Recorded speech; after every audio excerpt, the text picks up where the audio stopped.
গাদ্দাৰি নকৰে গাদ্দাৰি কোনে কৰে নেতাসকলেহে কৰে গাদ্দাৰিটো নেতাসকলেহে কৰে ৰাইজে কিন্তু কৰ্মীসকলে গাদ্দাৰি নকৰে গতিকে নেতাসকলে বুজিব লাগিব আমাৰ দল হয় এতিয়া ক্ষমতাত আমি নাই ক্ষমতাত আমাৰ দায়িত্ব ক্ষমতাত আনিবৰ কাৰণে ৰাইজে সেইটো আমাৰ লগত আছে সেই ক্ষমতাত আনিবৰ কাৰণে ৰণকৌশল নিখুঁতভাৱে যুগুত কৰাৰ দায়িত্ব এই নেতাসকলৰ এই নেতাসকলে সঠিকভাৱে ৰণকৌশল যুগুত কৰিব পাৰিব লাগিব আমি অকলে নোৱাৰিম আমি কাৰ লগত হাত মিলাই পেলাই কাম কৰাৰ প্ৰয়োজন আছে আমি নিজৰ বন্ধু আমি বাছনি কৰিব লাগিব আমি য'ত অকলে নোৱাৰো কাৰোবাৰ সহায় আমি ল'ব লাগিব কোনোবা যদি আমাৰ সহায় কৰিবৰ কাৰণে আজি আগবাঢ়িব বিচাৰে আমি এওঁলোকৰ লগত আগবাঢ়ি যাবৰ কাৰণেও হাত মিলাবৰ কাৰণেও সাজু হ'ব লাগিব ভাৰতবৰ্ষত বা বিভিন্ন ৰাজ্যত এতিয়া একচেটিয়াভাৱে ৰাজনীতি কৰাৰ এই পৰিস্থিতি আৰু নাই প্ৰত্যেকটো দলে এজনে আনজনক সহায় ইয়াৰ কাৰণে বন্ধুত্ব স্থাপন কৰি একেলগে কাম কৰি আহিছে alliance of political trend alliance of যিটো ট্ৰেণ্ড অফ পলিটিক্স সেইটো আমি কেন্দ্ৰ স্বীকাৰ কৰিব লাগিব একচেপ্ট কৰিব লাগিব আজিৰ এই দিনটোত আমিও প্ৰয়োজনত অহাবাৰ বিটিচি ইলেকশ্যনত এই নীতিটো গ্ৰহণ কৰিবৰ কাৰণে সাজু হোৱাটো উচিত আমি জানো সকলোৱে জানে আগন্তুক 2025 নিৰ্বাচন আমাৰ কাৰণে এটা লাইফ লাইন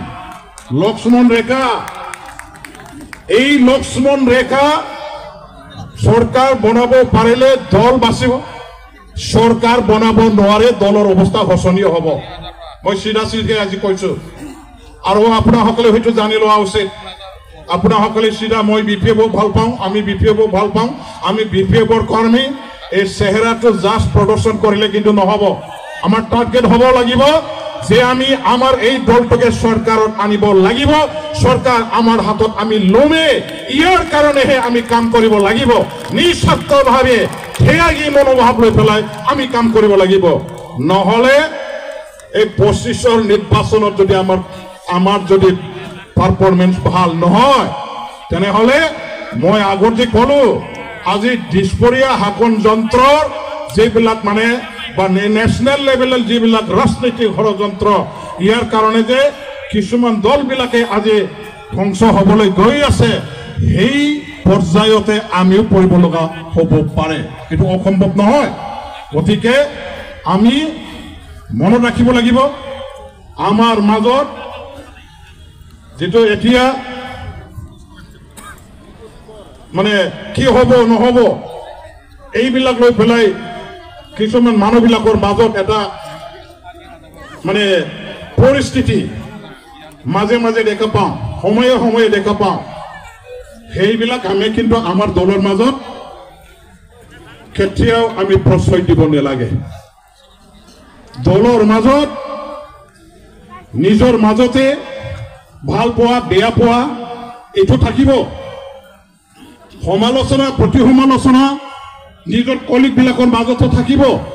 সেইটো কেতিয়াও মই নাথাকিব বুলি ক'ব বিচৰা নাই ইয়াৰ মাজতো কিন্তু দলৰ ক্ষতিকাৰক কোনো কাম কোনে কৰ্মীয়ে কোনো নেতাই কোনো আমাৰ লিডাৰে যাতে চিন্তা নকৰে ৰাইজে আমাৰ ওপৰত নিৰ্ভৰ কৰি আছে চাই আছে ৰাইজে আশা কৰি আছে আমাৰ ওপৰত যে আমাৰ কাৰণে এটা সৰকাৰ লাগে এই সৰকাৰখন বিপিএফ দলৰ সৰকাৰ ৰাইজে হিতকে আশা কৰি আছে আৰু আমাৰ নেতাসকলে আমাৰ যে সকলৰ ওপৰত ৰাইজে নিৰ্ভৰ কৰিছে এই নেতাসকলে আমি যদি ঐক্যবদ্ধভাৱে কাম কৰি আমি ৰাইজৰ মাজত আমাৰ একতা আমাৰ শক্তি যদি প্ৰদৰ্শন কৰিব নোৱাৰো আমাৰ মাজত যদি অৰিয়াউৰি হৈ পেলাই আত্মবিশ্বাসৰ অভাৱ যদি ৰাইজে সেইটো হোৱাটো যদি দেখা পায়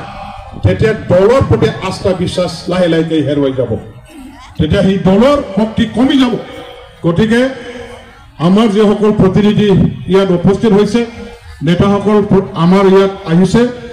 মই আশা ৰাখিছো আপোনাসকলৰ আগন্তুক দিন সবৰ কাৰণে জটিল এই সময়ছোৱাত আমি সবে নিঃস্বাৰ্থভাৱে ত্যাগী মনোভাৱ লৈ দলৰ হৈ পৰিশ্ৰম কৰিব লাগিব, কাম কৰিব লাগিব। আমাৰ এটা আশা, আমাৰ এটা বিশ্বাস যে BPF দল চৰকাৰত নিশ্চয় ঘূৰি আহিব পাৰিব। UPPL দল যিমানে চেষ্টা নকৰক, BJP আৰু UPP দলৰ মাজত যিমানে এলায়েন্স থাকি কাম কৰাটো তেওঁলোকে দেখুৱাবলৈ চেষ্টা নকৰক কিয়, ওপৰ মহলত তেওঁলোকৰ সম্পৰ্ক কেনেকুৱা আছে কেনেকুৱা নাই মই ক'ব খোজা নাই, কিন্তু গ্ৰাছৰুট লেভেলত নিম্ন স্তৰত গাঁও অঞ্চলত BJP UPPLৰ নেতা কৰ্মীসকলৰ মাজত কোনো আমি বুজা পৰা ভালকে সুসম্পৰ্ক বজাই ৰাখি কাম কৰা দেখা পোৱা নাই। এইটো আমাৰ কাৰণে এটা ৰাজনৈতিক সুযোগ, এইখিনি আমি গ্ৰহণ কৰিব লাগিব। আমি ইয়াৰ কাৰণে ক'ব পাৰো BPF দলে আগন্তুক ইলেকশ্যনত পজিটিভ নেগেটিভ প্ৰত্যেকটো পক্ষৰ পৰা দলৰ পৰা বহুত পোৱাৰ কাৰণে যথেষ্ট স্কোপটো আমাৰ আছে আৰু আমি সেই সুযোগটো দেখা পাই এতিয়া ৰাইজৰ মাজত প্ৰদৰ্শন কৰিব লাগিব। আমাৰ কাম কৰা যিটো শক্তি, কাম কৰা যিটো ইচ্ছা, আমাৰ কাম কৰা যিটো মনোবল আমি প্ৰদৰ্শন কৰিব পাৰিব লাগিব। তেতিয়াহে ৰাইজে আমাৰ ওপৰত আস্থা ৰাখিব, বিশ্বাস ৰাখিব আৰু এই দলৰ হৈ কাম কৰিবৰ কাৰণে আগুৱাই আহিব। এই কথাটো আপোনালোকে যাতে উপলব্ধি কৰে, মই এইখিনিকে আজি আপোনালোকৰ ওচৰত দাঙি ধৰিছোঁ। বেছি আৰু ক'ব খোজা নাই। আপোনালোকে চবেই জানে 15-16 বছৰ চৰকাৰ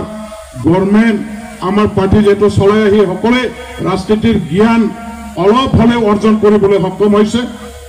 গতিকে আমাৰ দলৰ হৈ কাম কৰিবৰ কাৰণে চবেই প্ৰস্তুত আৰু এই মঞ্চৰ পৰা ওলাই গৈ নতুন মনোবল, নতুন এটা আস্থা, বিশ্বাস আৰু মনোবল লৈ আপোনালোকে ভৱিষ্যতত কাম কৰিব। এইখিনিকে আশা ৰাখি পেলাই আজি ইয়াৰ প্ৰতিনিধি সভাত অংশগ্ৰহণ কৰা সকলো প্ৰতিনিধি নেতাসকললৈ ধন্যবাদ আৰু শুভেচ্ছা যাচি আজি এই প্ৰতিনিধি সভাখন উদ্বোধন কৰি দিয়া হ'ল বুলি মই ঘোষণা কৰিছোঁ। আৰু এইখিনি কথাৰে মই আজি মোৰ যিটো ক'ব লগা আছিল সেইখিনিকে কৈ পেলাই মই মোৰ ভাষণ ইয়াতে সমাপ্ত কৰিছোঁ। ধন্যবাদ, নমস্কাৰ।